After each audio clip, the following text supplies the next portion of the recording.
as we celebrate this groundbreaking event, which is actually a celebration of a milestone in transforming energy in the area.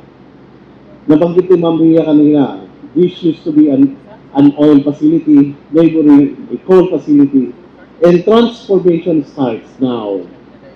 The 60 megawatt Naga battery energy storage system is a powerful symbol of that transformation. And yung significance niyan is not readily felt by our consumers. But for us in the energy sectors, having an alternative technology to support the system is far more than enough to really contribute to the reliability of the system here in Visayas. We may have ample policies, rules, regulation, and even laws that we have implemented, but the actual innovation starts with our proponents. That is the reason why we fully acknowledge the activities and accomplishment of AboitizPower, and it signifies as well a partnership between the government and the private sector. So the Department of Energy commends the AboitizPower for their continued confidence in the Philippine energy future.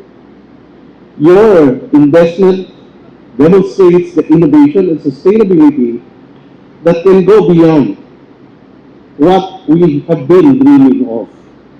As we break ground on this facility, we are also laying the foundation of a stronger and more resilient power for the Visayas, one that can better withstand disruption, support economic growth, and enable greater deployment of renewable energy.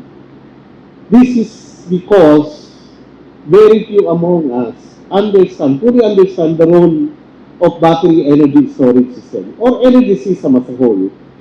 While we continuously convince and invite investment in renewable energy technologies, we need this technological support to create a reliable and efficient system.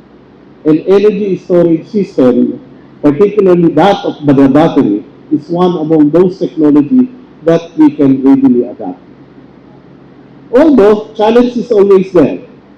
And one among the challenges that we always pose, nakatingin sa akin si Boss Albert, that we always pose is, dapat kahapon pa yan. So our challenge is, can we make it faster? Baka lang masita ako ni Boss Aldo, but I've been telling him, come on, we had 6 months.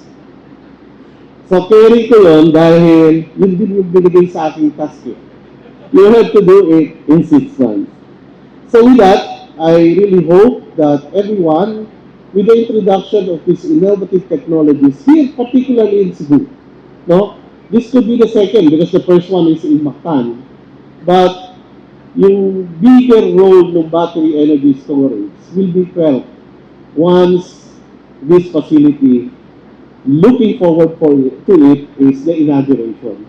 So, I know it's a big challenge for us to have it on time, but this will really pave the way for the economic growth, not only of Naga City, but for the entire city.